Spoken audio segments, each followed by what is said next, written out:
You're right. It's in there.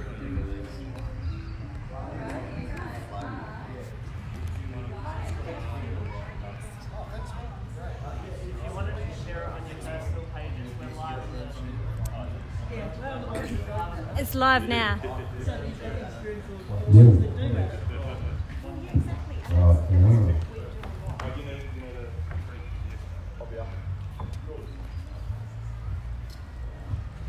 So, welcome to the Art and Tech Fest of Collie. We're the first ever Art and Tech Fest in Collie. So this is the Film Entrepreneurship Think Tank, sponsored by Better Electrical in Collie. That's why we have these nice little pieces of furniture. Very nice. So we're here with 3 filmmakers, I guess. Film masterminds. Creatives. We'll go with creatives. So we have Richard Todd from Aquarius Productions.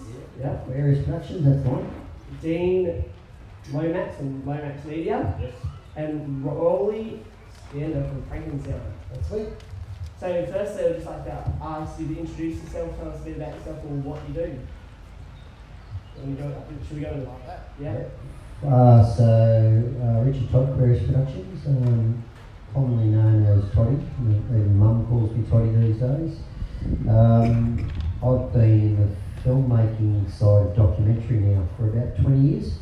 Started off underwater, making underwater documentaries, and then have moved into kind of cause-based films. So we try to make films that have something at the end of them that we want to try to change and improve either environment or social issues or something. So last couple of docos I've made have been for cinema.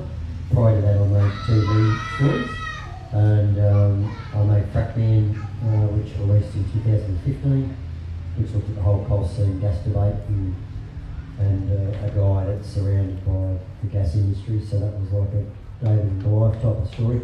And now I've currently released a story which is called Dying to Live, which is looking at the organ transplant waiting games, and I'm just in the middle of the cinema release of that, so I'm heading off tonight, sadly, unfortunately, to go and show the film in Newcastle on Monday.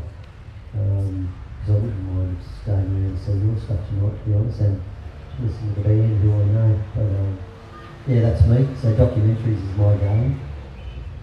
Cool, thanks. Pretty exciting time then. Right, yeah, I'm Roly, and depending who I'm speaking with, I sometimes describe myself as an audio-visual producer or sometimes an audio-visual artist. So I'm probably the odd one out here, but I don't think of myself as a filmmaker. I started my creative practice 20 or so years ago as a musician, and it was around that time where digital technology was getting to the point where you could record your music at home, and you could really have a home studio that was starting to sound like a professional product at the end.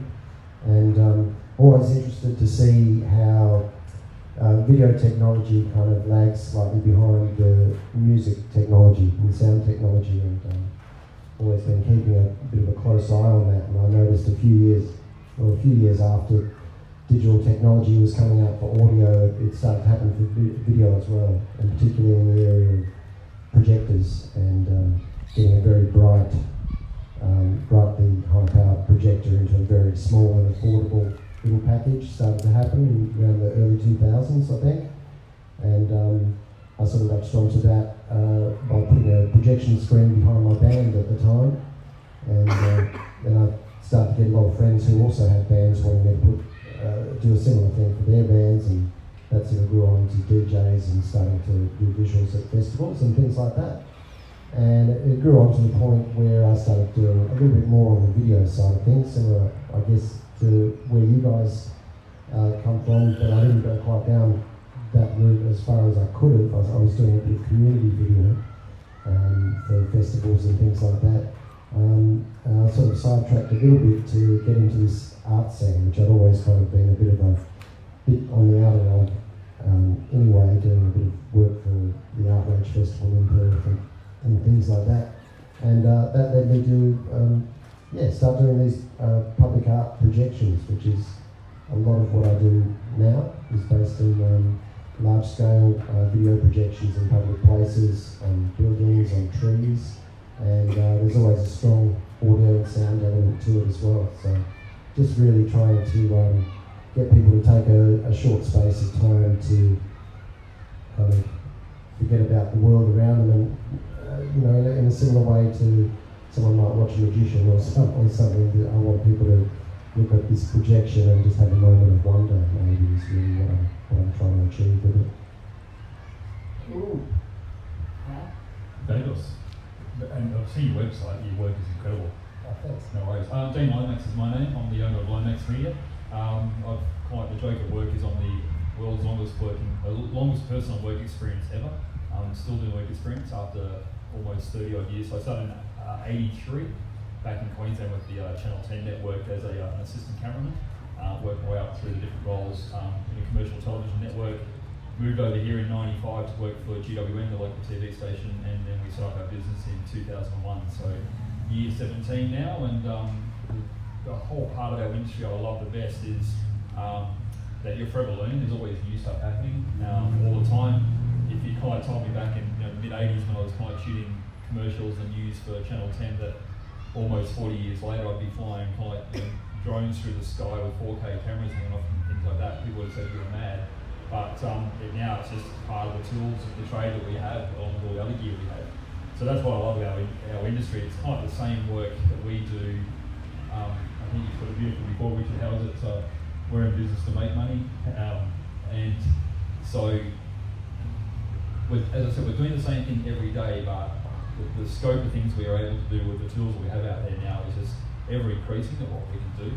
And the beauty of also is that even though we're based down in Bunbury, with the technology that's available out there, we do work for clients basically regionally, of course, right across Western Australia. We've got a whole heap of clients on the East Coast, and we've done a lot of work overseas now as well. So we just got back from, we've been in Borneo, New Caledonia in the last 12 months doing work.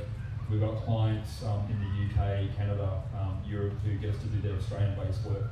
And with things like the NBN and stuff like that, it means that rather than now having to kind of put together a DVD or a VHS tape and whack it in post, we just put out an MP4 and bang it up overnight on the NBN Dropbox or whatever it is to our clients overseas, and they get it the very next day, and they can give you reviews back, and the turnaround time is fantastic. So that's what I love about our industry. It's the same job I was doing 30 odd years ago, hanging a camera off the shoulder, but with much better technology and a lot more able to get the stuff out there to people a whole lot quicker. Cool, so you're all pretty much experts in your field, I guess, and you're all entrepreneurs. So what motivated you to get into business in your industry? Should we You're looking at me.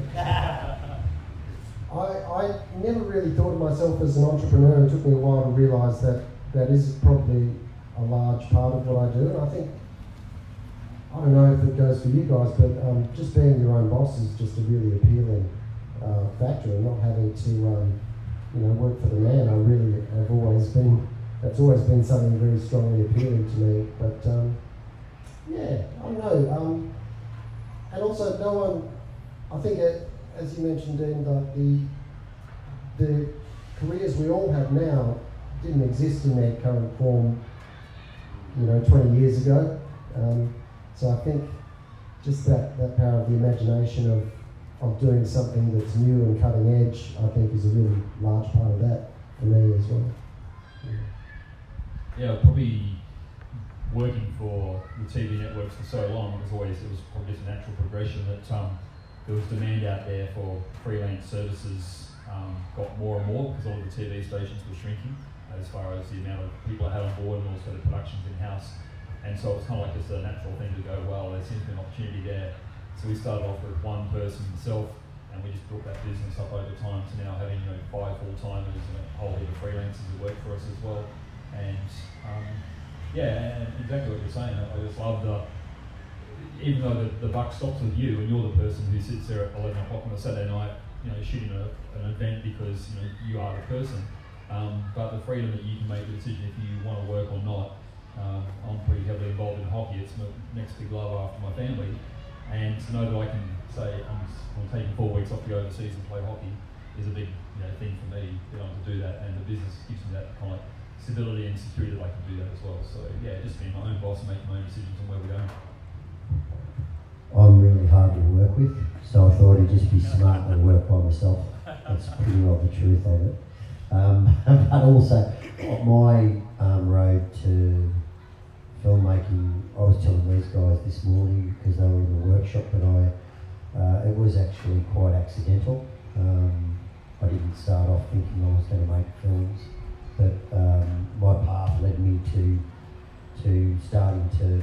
I worked out really quickly that I wasn't going to be in electrical engineering, which is what I started to do.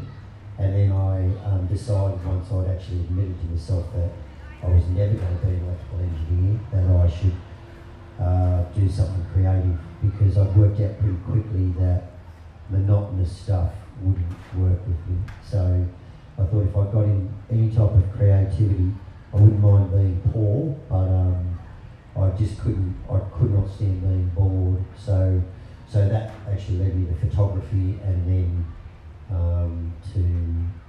to the actual video work with a short stint of having a crack at being a muso too. But it was all creative always. Well, thanks for that. So as we go towards the future, the arts is becoming a bigger and bigger thing, and more creative people, it's more demanding. And even in schools now, they're focusing on media and the production sort of side of things. What tips and recommendations would you give to someone trying to get into the industry? I always say we get a lot of work experience students through, and we're always more than happy to kind of help young people out. And we always say to them, the big thing is just do it. If you sit around waiting for stuff to happen, it won't happen. You just have to get out there and do it. We were talking before about grabbing your camera, going out there, shooting stuff, editing stuff, put it up online. Just do stuff. Don't not do stuff and wait for something to come to you. You are the one that has to drive it. And I think with the ease of access, you can go out and buy yourself a really good DSLR and shoot really high quality stuff and edit it really easily with really good laptops and things like that. The opportunities are there to do stuff, and I think that's the big change, is that grab that opportunity and go with it. I always say, but don't sit around waiting for it to happen. Go out and do it yourself. Yeah, I would agree with that, absolutely. And be prepared when you're doing stuff to be doing it and not getting paid for quite a while as well. Or, we've all got to pay the rent and earn some money. You might need another job in order to do that. But be prepared to work really hard at doing it. And there's going to be periods there where you're doing stuff and you're not actually sure what it's leading to. But I think that's part of your own self-learning process. When I was starting out, I would spend hours and hours on, before I was making any money, I'd download some cracked software and just learn it, over a period of a few months. And eventually I got to the stage where I could afford to buy that software, but that early stage of doing it was really, really important. And I didn't know where it was going.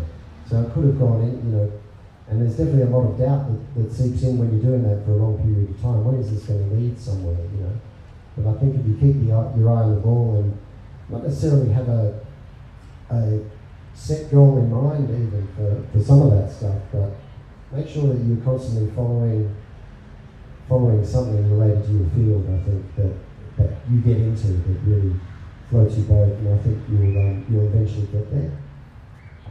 Yeah, I echo both of those kind of ideas, and also add to the fact, just going back to we both live in the poor creative world. He's actually been much more intelligent than us, and he's slightly more creative commercial.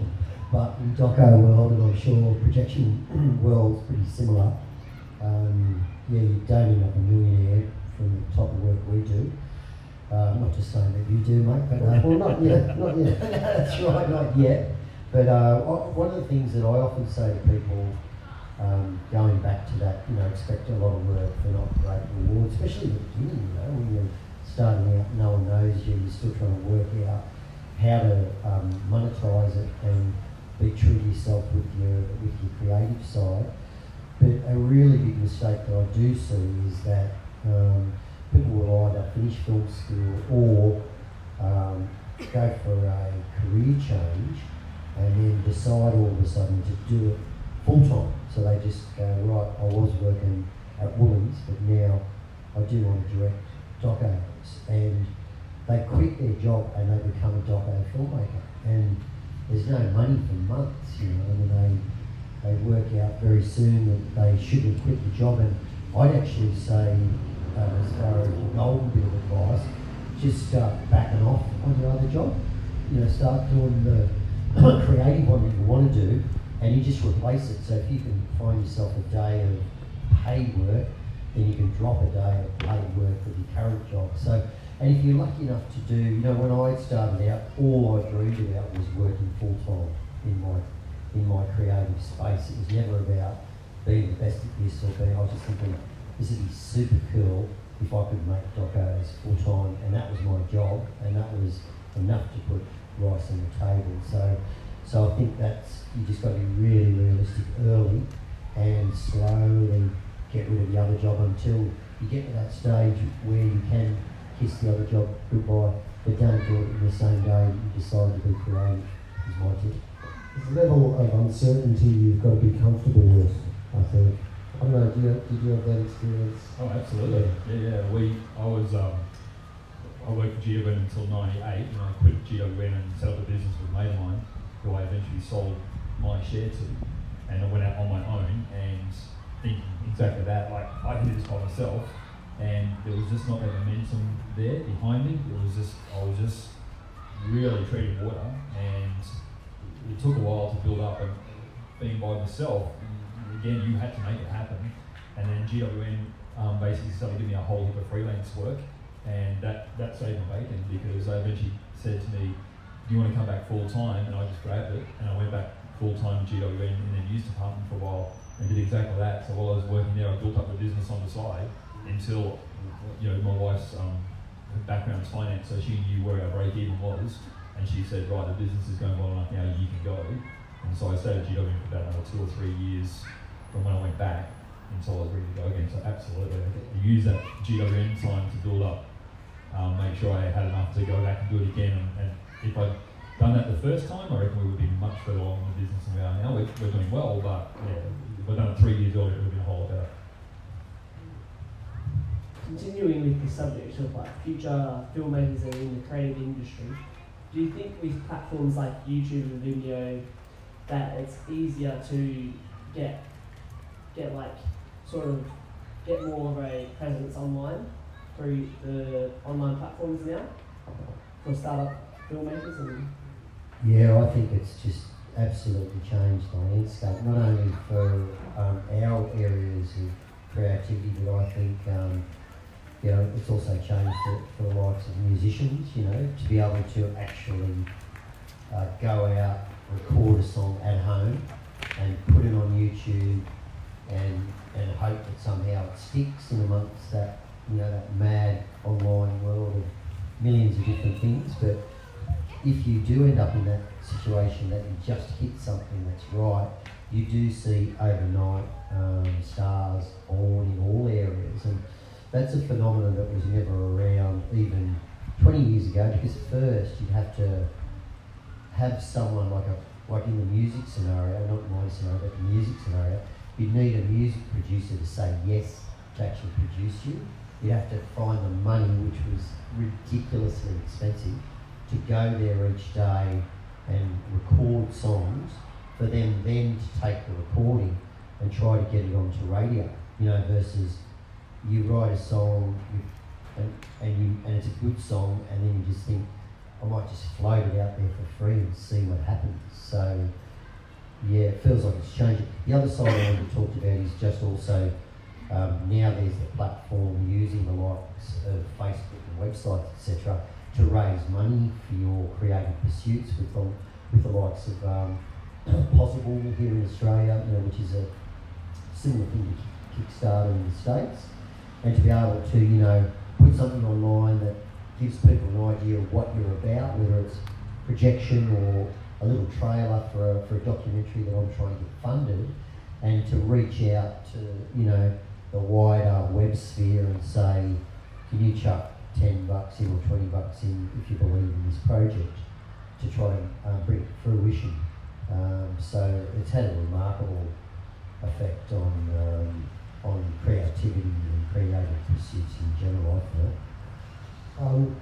I would just say there's definitely pros and cons to it as well. I think with what's happened to music as well, which, like I said before, it's interesting to see that come a few years earlier than video, and what happens in music, you can pretty much know that there's going to be some version of that happening in the video technology scene some years later.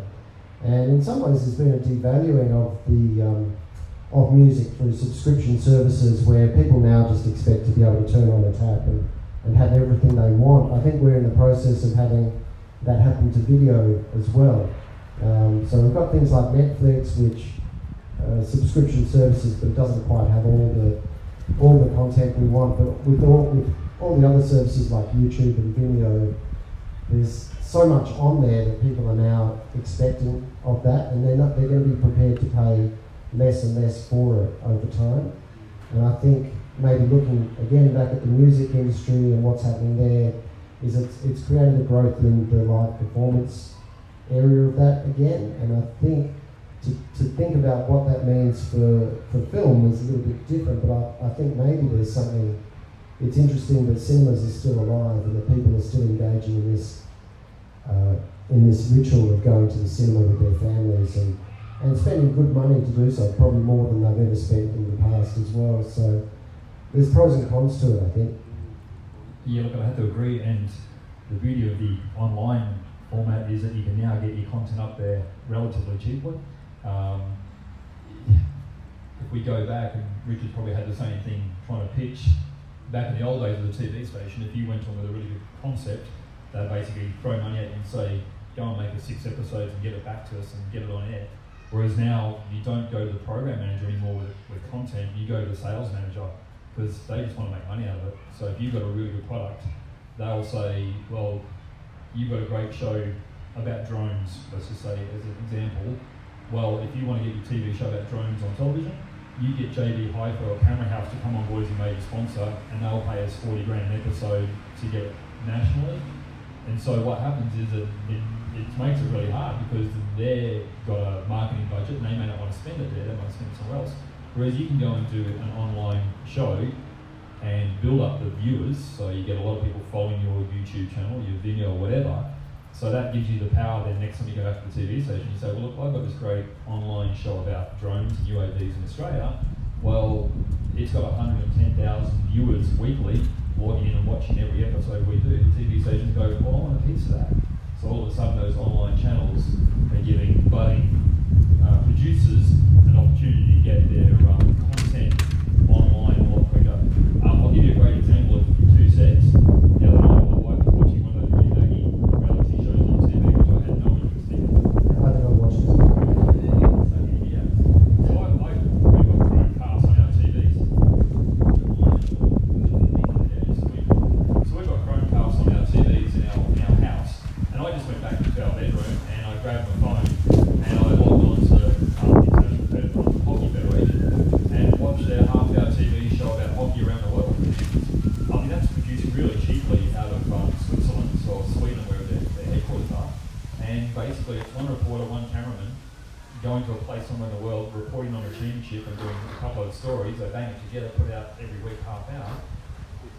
They're not spending millions of dollars making that type of stuff, and they're hitting everybody who's interested in that content really, really quickly and easily.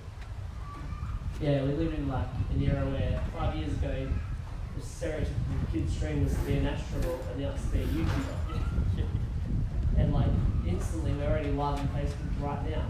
We have that instant demand of being able to access everything anywhere. So what do you think are the more exciting things happening in the industry right now, online or offline? We're just moving into virtual reality. We're just invested pretty heavily in some stuff, and we're just working with one of the mining companies out of Perth at the moment. And the stuff that the capabilities of that type of area for our clients is just phenomenal. What we can actually achieve with virtual reality type stuff. So I'm only new at it. I've been slotting up really fast trying to learn it because they came to us saying we want this, and we've had to learn it really, really fast. That's just one area. To me, just to give you a very quick snapshot. That's where something we're looking at. Are you engaging in any augmented reality type? Do you know what the difference with the virtual reality and augmented reality being where you maybe look through some goggles, but you see an overlay on what the real world is. So it means you could walk down the street and get directions without having to look down at your phone. I think there's some interesting. That's more interesting to me than virtual reality, where you just go inside another world. Is that idea of overlaying on the real world a bunch of different things, But yeah, there's so much other stuff there, technology-wise. And we don't know, what we might be excited about this week might turn out to be nothing. It might amount to nothing in the future. Look at 3D TV. 3D TV, I was going to bring that up. Yeah, is that when's I'm looking forward to 3D TV's next crack at it. The fourth round, maybe they'll get it right. Yeah, I'm also really interested with both VR and augmented reality and starting to delve into that world. But back in my mainstream breadwinning documentary world, I guess the thing that's become really interesting for us is the opportunity to show documentaries at cinemas. That's only a real change that's occurred in the last few years in particular, and now like this year was the biggest number or largest number of documentary features that made it to cinema. And there's a couple of reasons. One is just for the explosion of the fact that you can finally do it, and people were like, wow, I might try to make it for cinema rather than TV. The second thing is that they've introduced this new methodology of getting it to cinema. Before, you had to get through the likes of Mad Men or Hopscotch or one of the really big producers or distributors, I beg your pardon. And the distributors would only pick a couple a year because documentaries don't make any money for them. So they usually would do them because they're causes, and the owners of these companies, like the owner of Mad Men, has got a good bone in his body. He's like, Toddy, I don't expect to make 100,000, but it'd be really good if we get our money back. They're in that break-even mentality. And that's great. That still means we get a chance to show it at 50 cinemas or something. The second part of it is that there's new kids on the block that are doing this thing called cinema on demand. And the big companies in Australia are Demand.Film, and the other company is called Fanforce. And that allows you to come, if you've got a finished film that's documentary length, and you think you've got a chance to get it to an audience, yet you haven't been through distribution, and Mad Men's probably said no to you, and Hopscotch, who are now called V1, they may have said no to you. You could still make the film at home and hope that it's as good as you think it is, and you can get an audience there. And the system is you talk to Demand Film, and they say, that's great, but your family's the only ones who are going to watch it. Or they'll say, actually, you've got something here, even though you haven't gone through the traditional way of financing it or distributors, etc. And then the model is someone nominates a screening and they host it, so you can do it at the Arana in Bustleton, and you talk to Demand and you say, okay, how many tickets do we need to sell to allow this screening to go ahead? And they say, okay, do it on Wednesday night and 6:30, and you need to sell 40 tickets. Can you sell 40 tickets? So we're like, yeah, my family will come. There's 20 there. So, and your best friends. So you can actually. There's been a whole bunch of films that would never ever have been shown at cinema that may have been screened at 20 or 30 cinemas across Australia because of this new model. And the cinemas love it because it fills up nights that they're quiet. So you go Thursday, 6 o'clock, in our smaller cinema, we're going to get like 8 people there. You reckon you're going to get 40? And it doesn't go ahead unless you reach that limit. So it's a little bit like the Kickstarter model. So it has to tip, and the company doesn't hit your credit card until you reach the 40. Then once you reach the 40, the people that bought the tickets, their credit cards are hit at that moment, and then you're like, okay, it's confirmed. Going ahead. If it doesn't go ahead, no one loses any money. So it's a great model. So to go ahead with cinemas, do you think that as we are expecting the less of a trend with cinemas and TVs sort of becoming less used with the platforms of Netflix and YouTube and that, do you think that TV ads are losing value? It's going to be interesting to see whether cinemas, end up real dinosaurs and we lose them completely. But, as you guys were saying, there's still a cinema audience and people still like to sit there in the dark with a chop top in a group with amazing surround sound and, an incredible big picture and say, we're going to the movies. I think the tough part is, what you have to pay these days with cinema tickets being $20. And for sure, some nights, us as a family, myself and 2 kids, to go, it's going to be $100 plus to go to the cinema tonight versus, like you said, I'm on a subscription for Netflix and I just turn on a DVD and our cinema screen's not as big and our sound's not as big, but our only makes pretty good popcorn.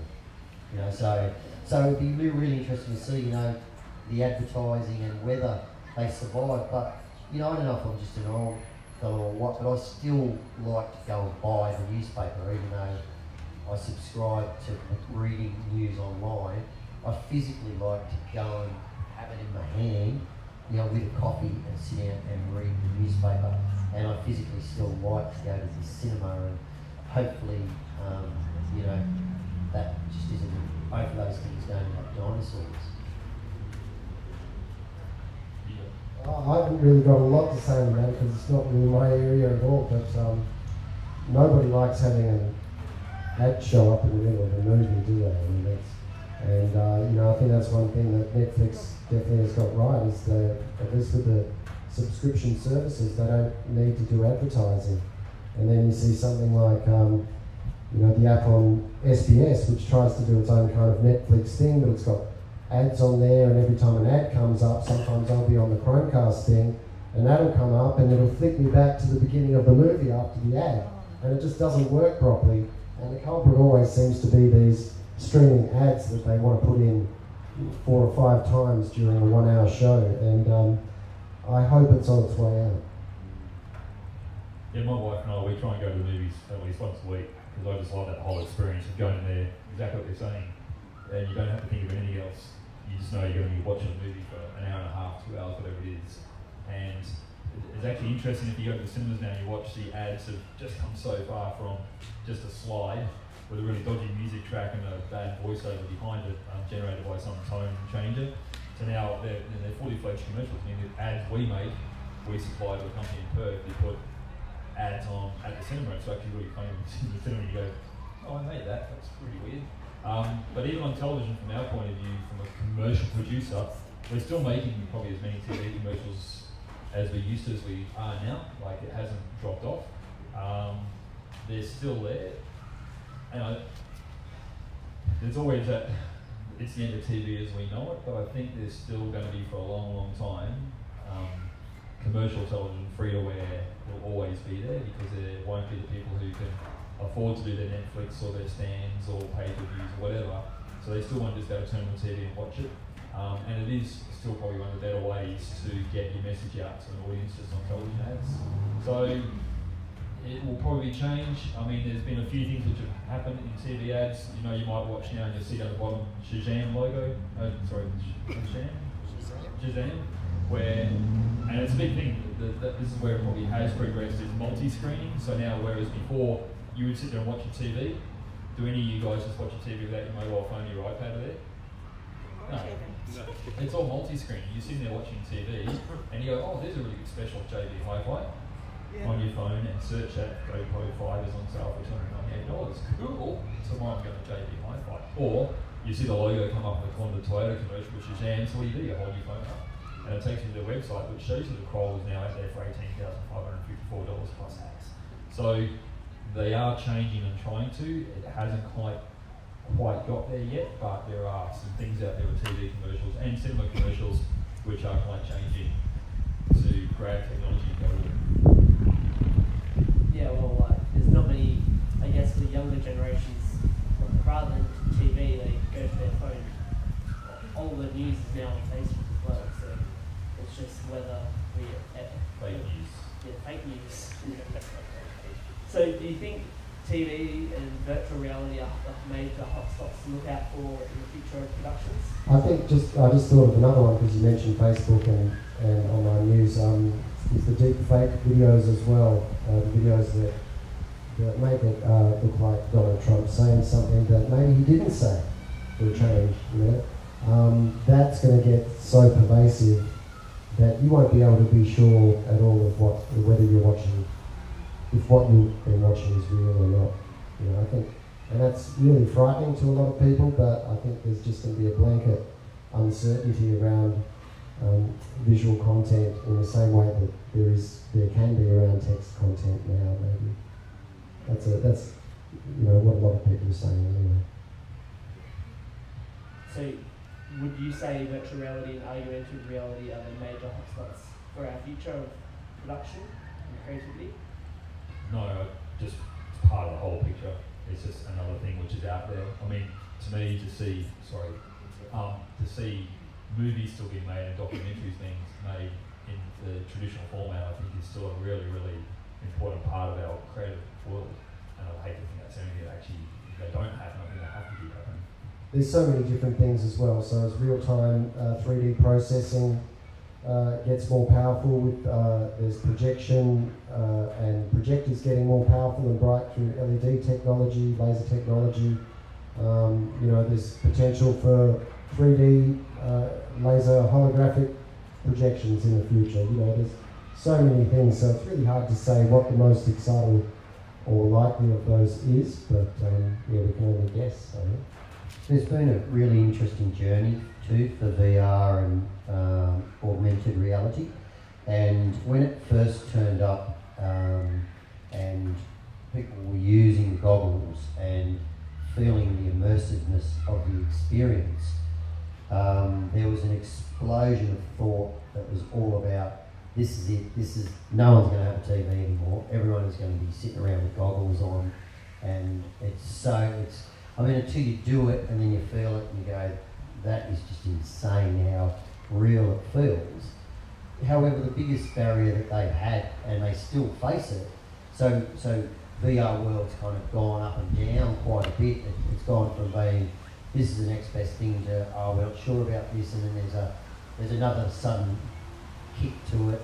But their biggest issue is just the size and the clunkiness of the goggles still, and I feel on a personal level that it'll only be time before they just keep on reducing the size. And they'll just plug into the brain onto it. Yeah, exactly. Just a little plug back here. Yeah, but you know what I mean? Because the thing that's holding it back is that they're heavy and they're cumbersome and you put them on and they don't sit properly unless you own your own set. So they're having an incredible, they still are having an incredible burst for gamers and people that are sitting at home with them.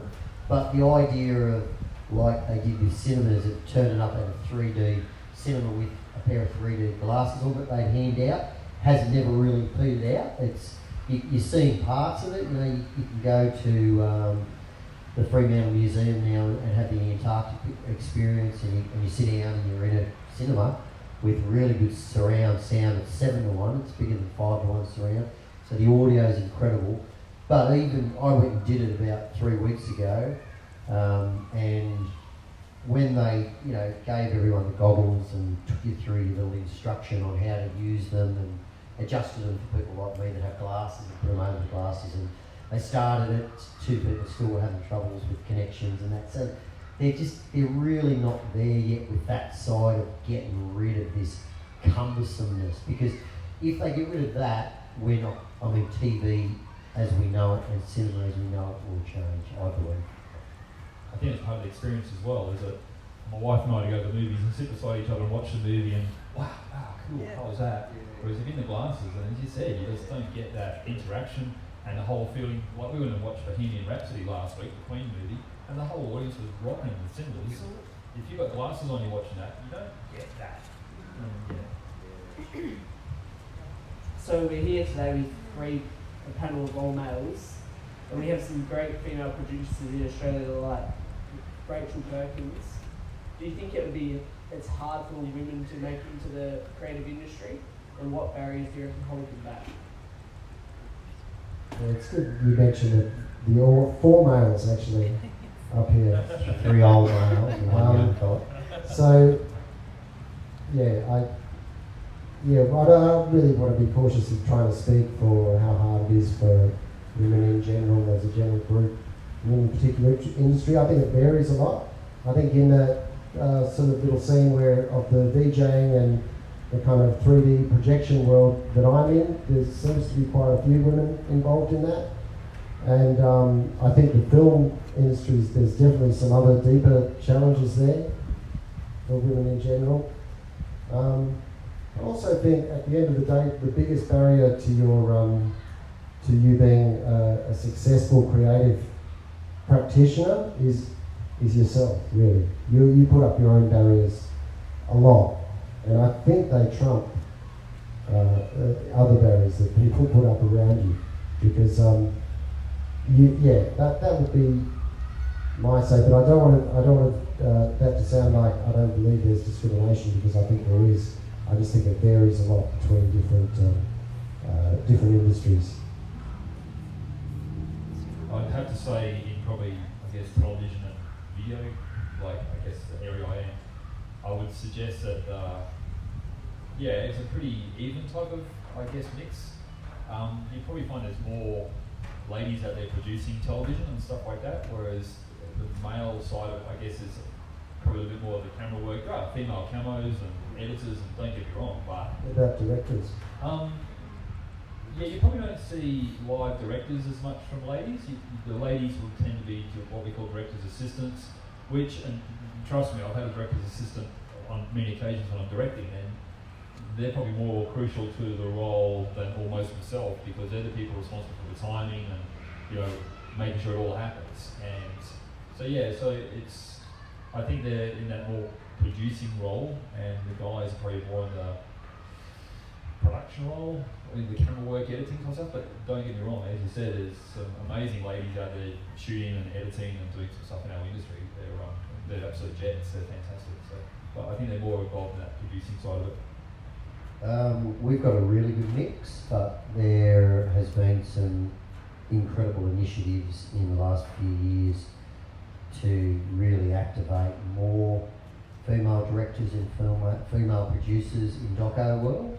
There was a period, I think, maybe even 15, 20 years ago, when I started producing, that the male producers far outweighed female producers, but that has changed in the last 5 years significantly, and I'll often be on doco panels with female directors or female producers, or both, and there's a couple of great initiatives with Screen Australia and some of the state bodies where they actually went the exact opposite way, and they had initiatives and they just said, we only want to hear from female directors. So it was great reverse discrimination that worked, and we've got this whole new birth of young female producers and young female directors. So we're definitely already 50-50, I'd say, in our world. Can I just add to that as well with the VJs, video journalists? I reckon in our industry there are more probably female VJs out there producing their own stuff with a camera, writing stories and seeing content up than there would be males by a long shot. That adds a bit of confusion, because a VJ in my world is a video jockey. It's someone that plays videos alongside a DJ. But a VJ for you is a video journalist, is That's it? correct, yeah. Okay. So the ABCs, even GW now, use more VJs because they don't, the traditional of having a cameraman and a journalist in, say, a Kalgoorlie or a Geraldton, they now just hire a VJ and they do their own shooting, their own editing, their own writing, their own voicing, everything. So I think you've had enough questions from me. Should we open up to the crowd? So would anyone like to ask any questions to our panel today? You've answered quite a lot, Will, already. Yeah. Say hi to our online. Hey, Clive, you can ask some questions too. Just comment on the little I think, Send us an email. I don't know or where do you think emails are going out of fashion too? I don't know. No, I don't know. I still use it a lot. Maybe I'm going out of fashion. What about you? Will do you use the email? I do use the email, but not as much as I use Facebook Messenger and stuff to connect with people like LinkedIn and other platforms like that. I think you've got to be prepared to use whatever communications sometimes your clients want to use, or if you're in the business world, then that's really important to be able to be a bit flexible with your communication. Questions, you guys? Got a good chance. I don't think anyone's got any questions. you were going through, but then you've gone to another subject. Kayleen Davies is watching. Oh, we do that all the time. How you going, Kayleen? I'll ask the question. Do you think you'll do this career until the day you die? Absolutely. I love it. I don't know, there's always room for change. I don't want to say one thing or another, yeah, I don't know. Could just start working in a shop or something. Bank. Sorry to the bankers. Yes. How do you get film out there online? Like, what is the process? Who do you go to get film out there? Can you repeat the question, please? So how do you get film out there online? I mean, not just YouTube. Just anywhere. Yeah. Yeah, Like we've made this doco, Yep. and we'd like to get it out so that people can buy it Yep. worldwide. You don't do DVDs anymore, I assume? Not much. So you do it. They still do them. Yep. So who do you go to get it out? I'll probably start on that one. I think what we've learned from our experience with online work, so I still do them traditionally. I try to get them financed and then take them to TV or take them to cinema now. But we still have to have this huge kind of thinking about how do you reach as many people as you can. So one of the things I guess we've learned from our experience is it's really hard to just drop a final DVD into any market. You've got to kind of take them along on the journey, and that's why these possible models have worked very, very successfully, because they've started off by, let's say for argument's sake, they're trying to raise $5,000 just to help with some editing, for example. So with the raising of the $5,000, they create a community that's interested in the project straight away. They end up your total evangelists and your choir that are going to go out there and spruik it for you. So I think sometimes it's if you're thinking, I don't have finance and it's not going to be like a professional pursuit, but I do want to make this thing and I want people to see it. I just really encourage getting them along for the journey. And even if it's not raising money with them, it's like sharing it with your Facebook friends or sharing it with your email contacts and just going, I'm just about to embark on this big kind of idea of making this film. I'm going away on this horse trip for 10 days, and then I'm going to spend weeks editing it. I just want to let you know I'm doing it, and then also, do you mind if I show you some stuff now and again to get some feedback? So that's another way of just bringing your choir along. But back to the other way of just you finished it and you want to try to do something with it. I think for films or doco films, you could try some little festivals first, because that gives you a real good opportunity to work out whether anyone feels like it's in the higher chance of getting a lot of eyeballs on it, and you can find that out really quick. You put it into some festivals, you start with the big festivals, you work your way down. You've got the big A-tier ones for Doco World, which are like Hot Docs and stuff like Sundance that you hear about, and then you work your way down to the Collie Film Festival that happens every 2 years. But you can still see whether an audience responds to the story. Now, if it doesn't, you might either want to fix the story up or make another story. But if they do respond to it, you know that you're on the right track. And also you can just say, hey, I've just been, to City Festivals and I showed my film there. And so you get that kudos and then you've got the opportunity to try to sell it to someone, or put it online and just show it to people. Or turn it into a DVD and sell it. You know. So you were saying that you get $3.99 for someone to download yours. Yep. Who do you do that through? So it starts off because mine are done with distributors. So Madman would have cut that deal with iTunes and with JB Hi-Fi and all of the different kind of places you can either online buy it or you can buy it as a DVD. And then as the filmmaker, you see a very small percentage of it. It comes down to about 10 or 15% once it's gone through the hands. So you've gone so that through $4, that. I look at about 40 cents out of that. Can I ask, do you know any sites that do that without the distributor side of it? So where you can upload and sell your film independently? Yeah, all of those will do it. They will all do it. So you can directly go. So there's no quality control? No, and you can directly go to iTunes and they've got the same percentage kind of deal with you as they would with Madman as an entity.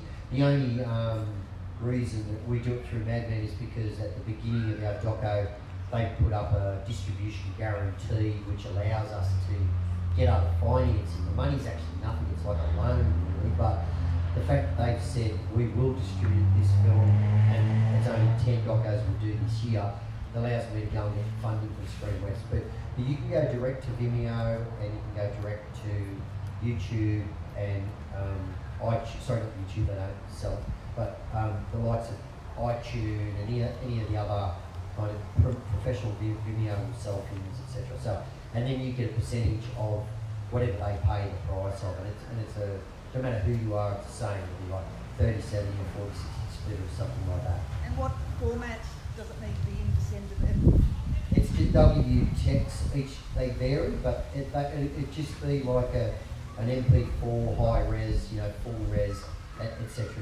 The difference is, getting it on the platform is an easy thing to do. It's like, how do you steer the eyeballs to buy it? How do you get them in amongst those squillions? How do people even know that you're one of 90,000 things sold on iTunes that day? So that's what I'm saying, that work with the community. So they're actually waiting for it, and then because you've been talking to them by email and spamming them with your Facebook posts, etc., they're actually waiting for the release, and then you finally go, guess what? Come over, we're going to have a bit of a party on me, and we're releasing it. Come watch it at my house for the first time, and it's buy a copy of it. It's going to be $20, or now, so Frackman's gone from a $30 DVD to I think it's $1.99 on iTunes because it's 3 years down the track, and I'd give it away if I could, but the distributor wouldn't do that. But $2 isn't bad. We also find that sizzle reels are good. Sizzle reels. Yeah, like trailers. So rather than, from a television point of view, rather than sitting there and making a 30-minute document, or we don't do docos, but say a 30-minute pilot for a TV show, and that's going to take time and resources and the whole works. Like I shot a sizzle reel for a TV idea we've got a couple of weeks ago. We shot it in a day. It's about a 3-minute sizzle reel. We interviewed about 4 people around the southwest, shot the overlay, went back, cut it all up, made it, and we've just got a few more shots to put into it before we send it out. But we'll send it out to all the TV networks for that. Just exactly the same thing, just trying to get their interest up in it, and trying to give a background to why it is. And it's a very regional-based program, so it's going to kind of gives that ownership to it. Like the GW7 would be a prime because it's kind of we're trying to get them on board to say this is good regional content in regional Western Australia, but it can be transported anywhere around regional Australia. So Prime who owns GW7 might grab it, but yeah. So rather than doing a whole 30-minute pilot, a lot of time knocked it out in a day. It looks really good. A guy gave me his services as an client reporter, journalist, presenter type thing, because he'd be the type of guy who's great to present if it does go off. So yeah, they call him favours from friends and stuff like that as well, so it costs you nothing, and bang, we've got a sizzle reel. So when we send our trailer out, we've got about 45,000 hits worldwide, and a lot of them were interested in buying movies. So that's great. So if you've already got like a really engaged, and that sounds amazing, you have 45,000 people interested. So yeah, I'd encourage you just to upload it as soon as, or tweak it a little bit, you know, get it across some eyes, but get it up on a platform that has got a worldwide distribution so that anyone can download it and then get back out to that 45,000 with a link and go, it's currently online, it's $10 to download it, or whatever you think the price point is. You can always start at a point and then, and people that buy in the first round, you wait a few months so they don't feel like they've been ripped off, and then, you know, 6 months later or something, you drop it down a little bit and you drop it, and that's what they do.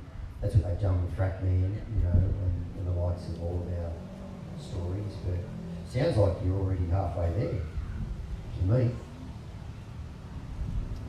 Any of you guys recommend free or cheap software for editing video? So to repeat the question for Facebook, does anyone recommend a free or cheap software for video editing? Are you PC or Mac? PC. I'd say no, buy it. Alright then, so okay, so I'll give you an option. I said free or cheap, like a starting point. Yeah, there is a free bit of software called Shotcut, which is free and probably not too bad. I've not used it a lot, but I think I've done some basic cutting with it, and it seems okay. I use this software on PC called Vegas, which is the pro version's quite expensive, but they have some cheaper versions of that as well. I think, which is about $70 Australian, I think. So maybe look into that.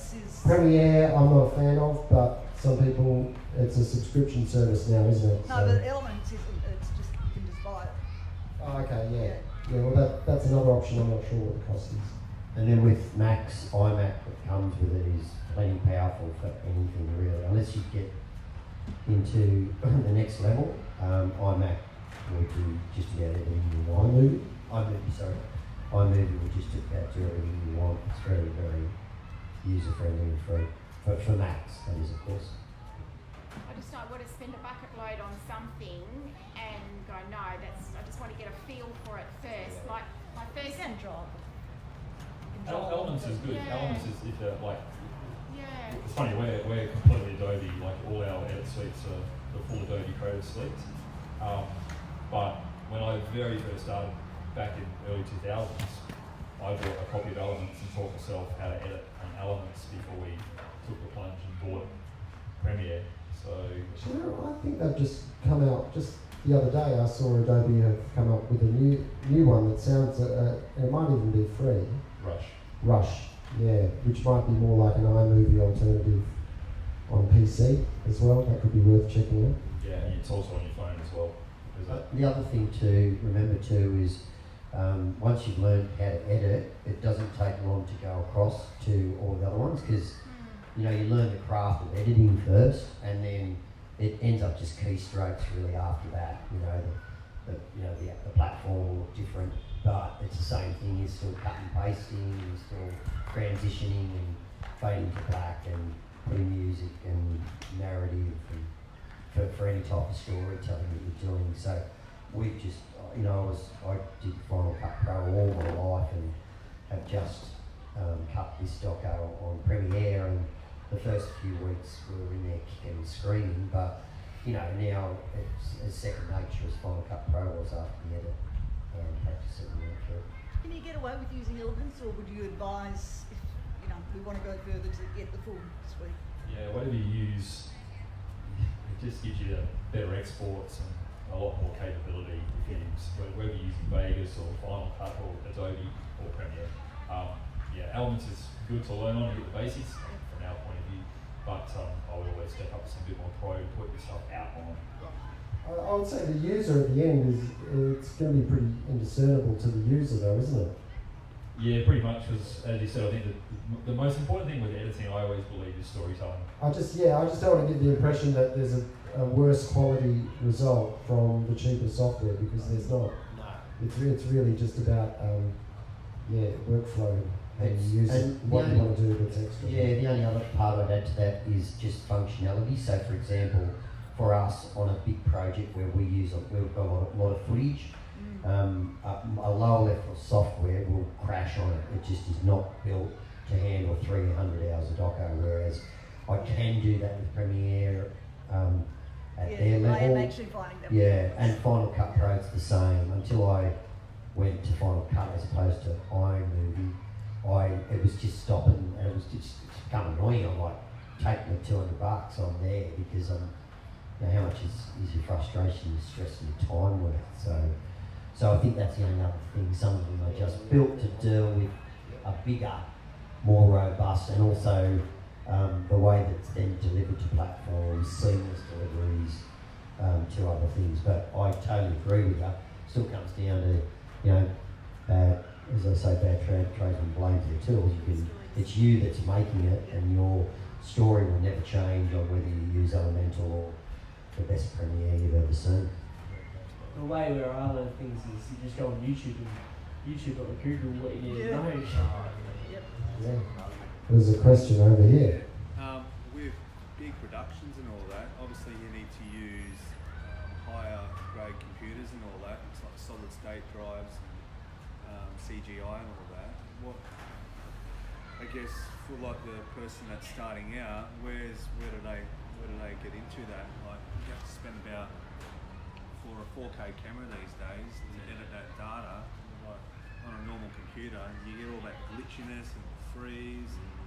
So how much do you recommend you start at? Well, so the question was, at what point do you need to invest in solid state drives and a faster computer, and how far do you need to go?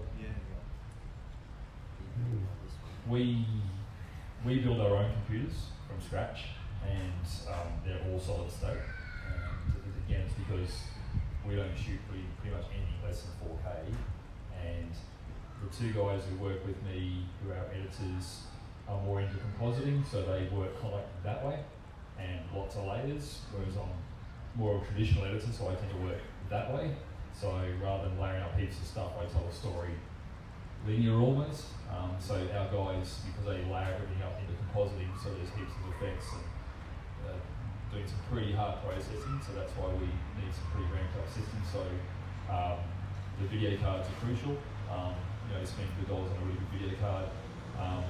That your operating systems are solid state, so they're a really fast response, but then you have lots of really fast storage on board as well, so you're not, so let's just say your C drive is where your operating system is, you're not also storing your data on your C drive, your data is being stored off your D drives or your E drives or whatever you may be, so that you're not hitting your same operating system at the same time as you're trying to drive stuff. We would probably, each of our edit suites, if I put a price on, I would say probably about 12 to 14K per edit suite, because they're really seriously good. Can I add to that? The flip side of it is not running at full res 4K, so you just, it's really hard to have that would be a real exception, I think, because most people don't cut in 4K unless it's like a little small TVC in that, so the go is to have that stored. If you need to deliver at 4K, you have that stored at that very high resolution, but you're actually just cutting as low as thumbnail level, so you bring the resolution right down and do all your cutting, and then when you get to that stage, if your system won't even handle that final stage of linking the 4K footage up, you take it somewhere else and probably just pay for that old system online and get it in. So, but I also wanted to say, like, I can't talk on behalf of the PC side of things, but from the Mac side of normal Macs will just about do anything. An iMac we just about cut this whole doco on just a medium range $3,000 iMac. They put it, and if you worry because you do have, you're pushing, but this was HD, it wasn't 4K, so, but if you are worried and you're pushing more footage, then you do look at a souped up iMac. You don't have to go to, that level of souping up and making your own computers, but if you spent $5,000, I'd be very surprised if there wasn't many projects you couldn't cut on $5,000 iMac, to be honest.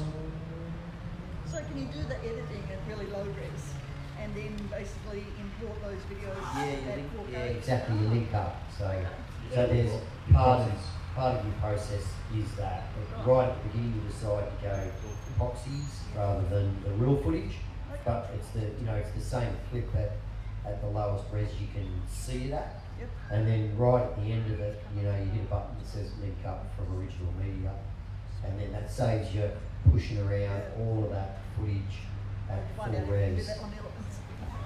Elements will do it. They all do it. Oh, Yeah, okay. for sure. So do you think with cameras becoming more advanced, like we have 4K on our phones now, do you think smaller cameras will have a future?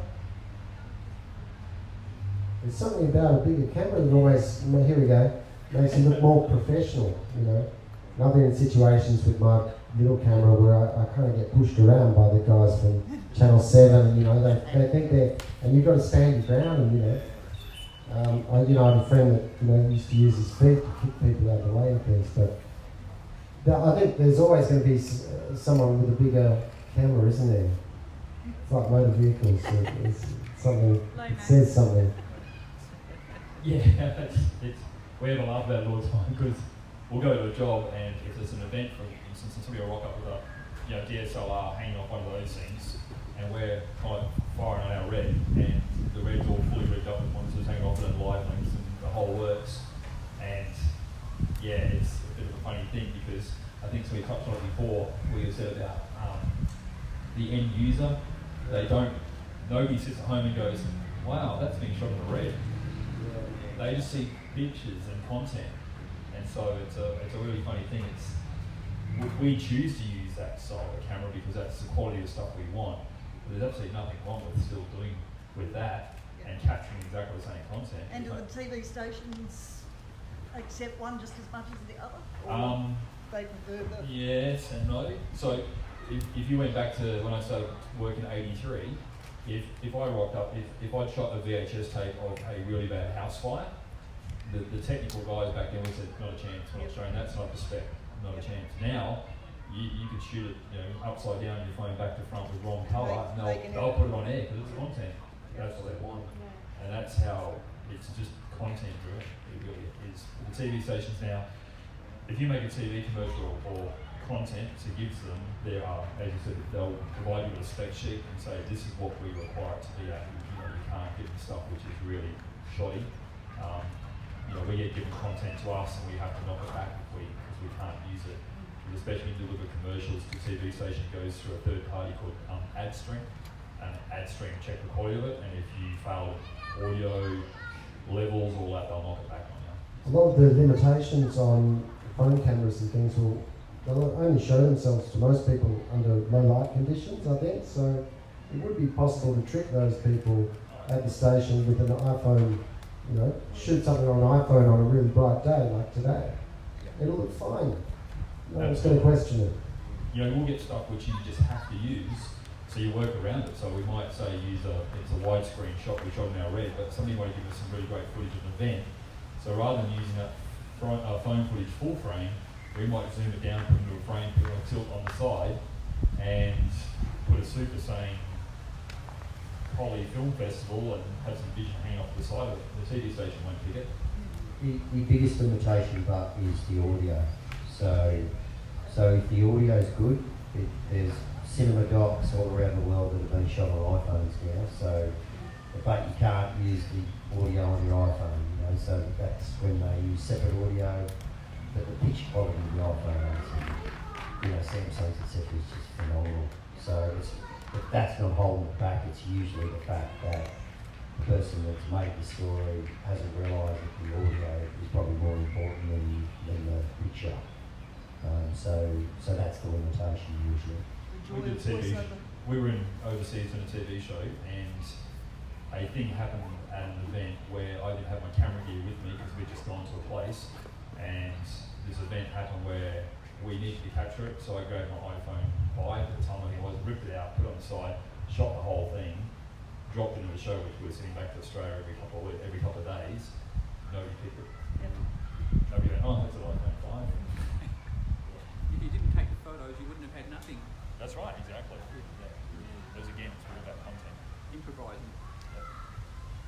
So, we got another question. We'll fit one more in, I guess. What's some of your greatest obstacles that you've got to, and your biggest failures? In the Obstacles lineup. and failures. What are your biggest failures and biggest No, I can answer a bit of the obstacles one. I think sometimes there's long periods of not a lot happening, and trying to keep busy and motivated to keep the game in play. I think that's really important. Touched on it a little bit before in the conversation, but again, I think you've got to just keep doing stuff even when you don't know where it's going in the end. And definitely, that can go to some surprising places. Failures, I don't think I've had any big failures. But yeah, I think sometimes maybe when you go for the grant, right? You go for the grant and that can feel like a failure because you spend maybe a little bit too much energy on it. Maybe it's worth spending the energy, but you maybe rely on it a little bit too much. You get your hopes up a little bit too much. You forget that it's just a gamble. And some of those grants, arts grants and things like that, are very close to a gamble, in my opinion. With not bad odds sometimes, but it's still, you never know. I think the biggest obstacle is coming back to yourself again. And there's so many moments, especially when you hit out on yourself and wondering whether you're doing the right thing, wondering whether you can commercialise it or whether it's a good story, and just fighting yourself as far as knowing that, you're backing yourself and you keep backing yourself and you keep backing yourself. I find that one a lot tough. I've had really heavy obstacles with access sometimes. So this doco that I've just finished, I had to get access to about a dozen hospitals across Australia. And the last thing that hospitals want is a guy with a camera in there just in case anything goes wrong. So that's been really, really tricky. Failures, I will tell you a classic story. I haven't done a lot of freelance camera work, but I was on standby for this series called The Snake Buster, and he just get the phone call. He was a baker, and he used to get a phone call at all hours, and he would turn up at a house and pull a snake out from under a carpet or under a lounge or something. So I actually hadn't been out of doing much more than underwater camera work, so I was still learning a lot about the big cameras and how to use them.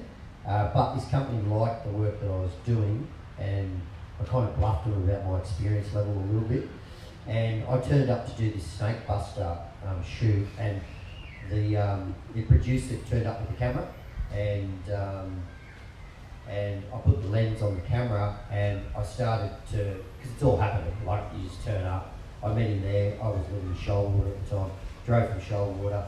Snake Buster drove from Midland, and the producer drove from Fremantle. We all met there, and they're like, bang, it's on, So I just put the lens on, and I started to film, and I was looking at it, and it was kind of slightly out of focus in the viewfinder. So I adjusted the focus, tried to focus up, wouldn't do it, and I thought, might have to focus up the viewfinder. Mucked around with the viewfinder for ages, just couldn't get it. And so I was like, kind of almost sharp but not sharp, but I was just double guessing that I was in enough to make sure that I got the whole sequence. So this is all going on while he's talking to her. We're walking into the house. He grabs the snake from under the sofa, and we get it all, and I'm like, that was all great. I'm like, going to the producer, I think there's something wrong with this camera. She's like, I know that camera, that's your job, And I'm like, it's all a bit soft, the whole time. And she said, oh, that's all right, I'll have a look at it when I get back. And then I get this phone call from, the big boss going, it's just all out of focus, And I'm like, how could that be? And then the real cameraman said that I hadn't clipped the lens completely in, so it was just like a fraction out, and it was enough for it to work, but it was just whacking everything out, and so that was complete failure. And didn't get too much more work on the Snake Buster after that one. So prior preparation prevents. Yeah. I just put you the bullshit about the experience and learn how to put a lens on properly. And it's funny now saying it because they actually snap into place, so it's very hard not actually click them into place. But if you don't know what I did, I had it round with the button not clicked, and it was just enough to turn everything out of focus. Top that one, Dean. Obstacles wise would be just trying to get the fact that you don't have to be a metro-based operator to be able to provide a quality service. That all the departments in government and businesses in Perth or wherever it may be think just because we're regionally based, we're not up to it. And they go, oh, we'll bring a Perth crew down and do the work down here or whatever. And that's been a bugbear. Was a bugbear for a long time. Just trying to change it. And it's the same for, if you talk to the guys at Fiery and Bunbury, James and the crew and the guys at GMI and stuff like that, it's always the same thing. It's what people perceive regional based operators to be. But that's changed a heck of a lot over the years. Failures, oh god. There's 35 years of failures. There's been some classics. Probably the best one was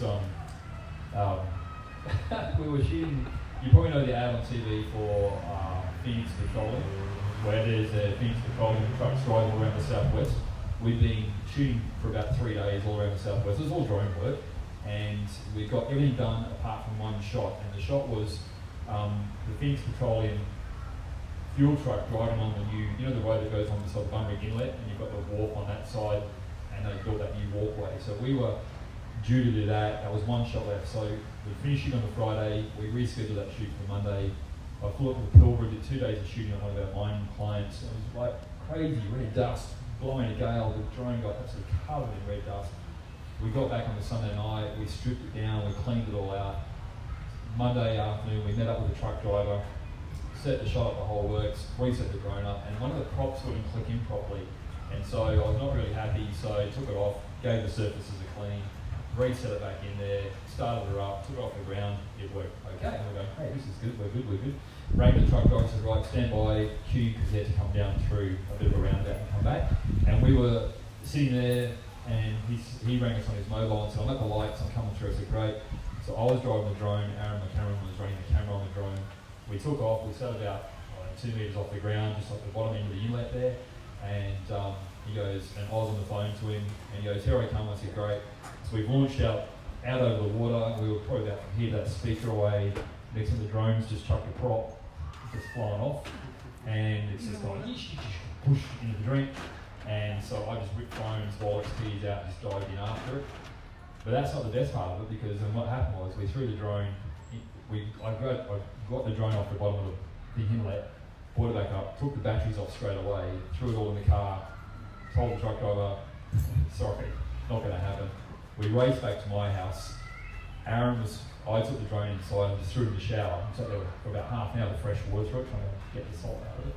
And Aaron left all the gear in the car, unfortunately. I went back to work, we put our safety report through that we'd made a drone crash, the whole works. And about 5 o'clock, I said to Aaron, I said, oh, where's the drone batteries? And he goes, oh, they're still in the car. I said, oh, maybe you should have got them out. He goes, yeah. So I said to Holly, our production manager, geez, I hope the car's not on fire. And she said, don't say that. And I walked out the front to get the car to go to the next shoot. And there's our RAV4 completely on fire. Because the batteries from the drone had the salt water basically caused the lithium to boom. And so we actually lost the drone and a car on the same day. So I have to say that's probably my worst. Yeah, I think so.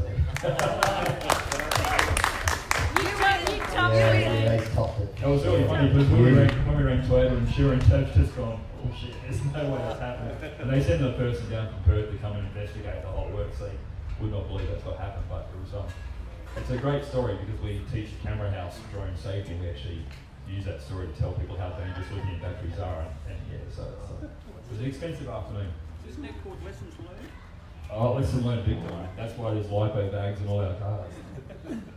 Well, I think we should wrap up here. Thanks all three of you for coming along today and joining us at Operation Next Gen Art and Tech Fest.